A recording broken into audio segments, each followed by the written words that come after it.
Hello dear students. Today we will start with our fifth chapter of class 6 science NCERT, which is separation of substances. In the previous chapter, that is sorting of materials into groups, we have studied about the different methods or the different properties of materials on the basis of which we can separate them. Now in this chapter, we will study the different methods of separation of substances. So let's start the chapter. In our daily life, there are many instances when we notice a substance being separated from a mixture of materials. Like we separate tea leaves from the tea using a strainer. We separate grains from their stalks, or we separate the impurities from the grains. We separate butter from milk or curd. In the third chapter also, that is fiber to fabric, we have studied the process of ginning. What is ginning? Ginning is the process of separating cotton seeds from its fibers. So all these are different methods of separation, or all these are where we are using the technique of separation. In fact, you all, while eating a dalia or poha, whenever you find a chili, you remove them. This is also a type of separation.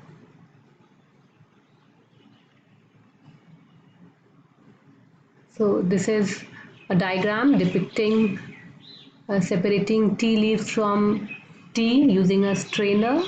This is a diagram of separating butter from curd or milk.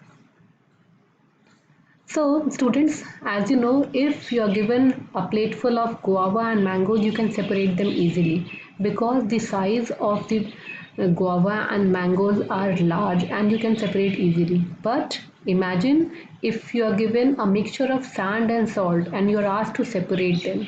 Can you separate them using your hands? No. It is practically impossible to separate a mixture of salt and sand. But using the different techniques, we can separate them. So there is an activity. You are given few processes of separation. The purpose of separation and the way separated components are used is mentioned in column 2 and 3. However, the information given in column 2 and 3 is jumbled up. Can you match the process with its purpose and the way separated components are used? So in this activity, there is this table 5.1. You have to match the separation process with the purpose and what do we do with the separated components. So first is separate stones from rice. Why do we separate stones from rice? To remove the non-useful components. To remove the non-useful components, we use the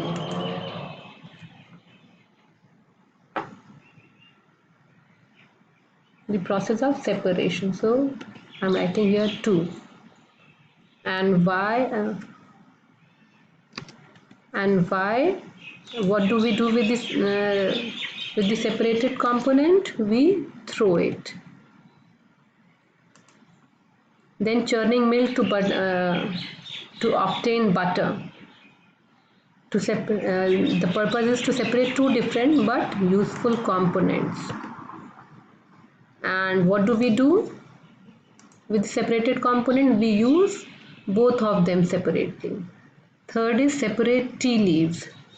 What is the purpose of separation? To remove the impurities. And what do we do with the separated components? We throw the impurities. So we have found the purpose of separation. What is the purpose of separation? Firstly, to remove impurities or non-useful components, and secondly, to separate two different but useful components. So we see that before we use a substance, we need to separate harmful or non-useful substances that may be mixed with it. Sometimes we separate even useful components if we need to use them separately. The substances to be separated may be particles of different sizes or materials.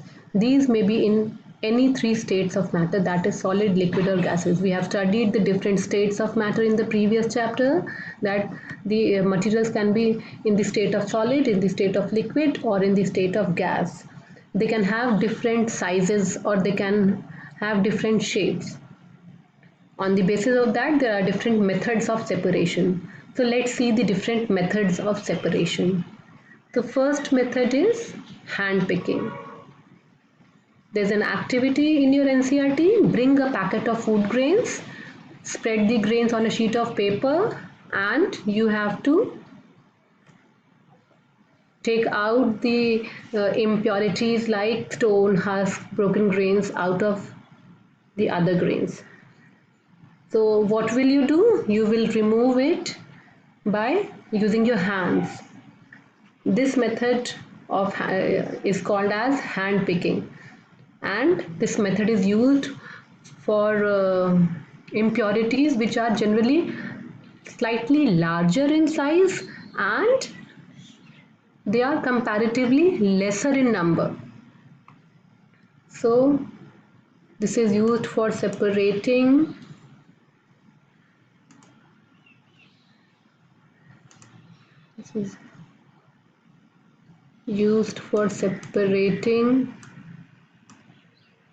slightly larger size impurities like the pieces of dirt, stone and husk, and they are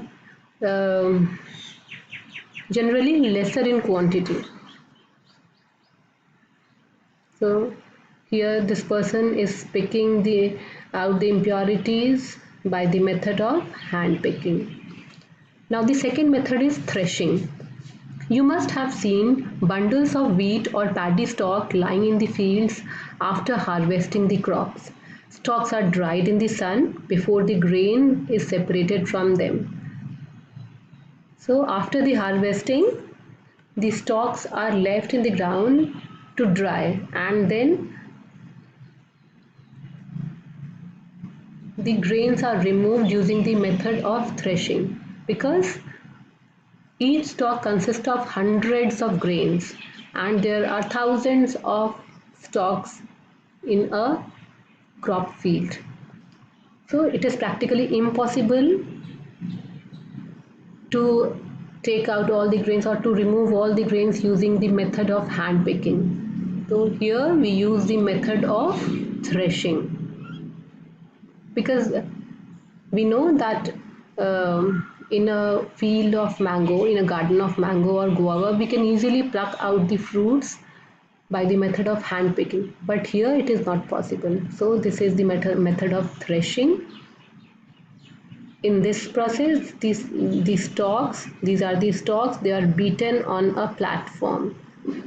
Here this is the platform and they are beaten on the platform. The grains get separated and they are collected separately, and the leftover stalk is used as, it can be used for the feed of cattle.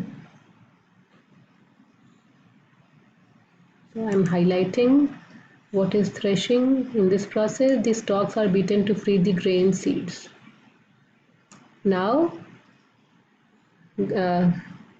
machines are also there, threshers are also there to separate the grains from the stalk. So this was the second process or method of separation. Now the third method, and the third method is winnowing. So there is an activity: make a mixture of dry sand with sawdust or powdered. Then keep this mixture on a plate or a newspaper. Look at this mixture carefully. Can the two different components be made out easily? Are the size of particles of the two components similar? Would it be possible to separate the components by hand picking? So can you separate a mixture of grains and sawdust, or grains or sawdust or dry leaves, dry sand, sawdust and dry leaves by hand picking? No. it is not possible because sand is also smaller in size and sawdust is also smaller in size. So we cannot separate them on the basis of their size. But yes, the weight of sand is heavier as compared to sawdust. Sawdust is your lakdi ka burada, which you can find at a carpenter's workshop.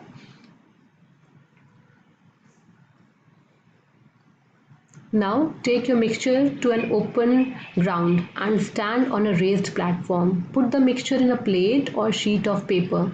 Hold the plate or the sheet of paper containing the mixture at your shoulder height. Tilt it slightly so that the mixture slides out slowly. What happens? Do both the components sand and sawdust fall at the same place? Is there a component that blows away? Did the wind manage to separate the two components? This method of separating components of a mixture is called winnowing. Winnowing is used to separate heavier and lighter components of a mixture by wind or by blowing air. So this method is winnowing. In this method, the grains or the mixture is tilted from a raised platform and like this. And what happens? The heavier particles, they fall vertically down, while the lighter particles, they are blown away by wind and they form a separate heap slightly away from the grains. And in this way, the two substances can be separated. And this method is called as winnowing. Here you can see this is a mixture of grains and hay or your husk, and the husk is blown away by the wind while the grains, they fall vertically down, and both of these mixtures substances are separated. This method is commonly used by farmers to separate lighter husk particles from heavier seeds of grains. As we have seen, the husk particles are carried away by the wind. The seeds of grains get separated and form a heap near the platform for winnowing. The separated husk is used for many purposes such as fodder for cattle. And this husk is used as the fodder for cattle. So in the next turn, we will study about sieving. We have studied 3 methods of separation right now. Firstly, hand picking. Secondly, threshing, and third is winnowing. Hand picking is based on the size of the particles. Threshing is for separating the grains from their stalks, and sieving is based on weight of the particles. Now in the next lecture, in the next video, we will study about sieving. Thank you, students.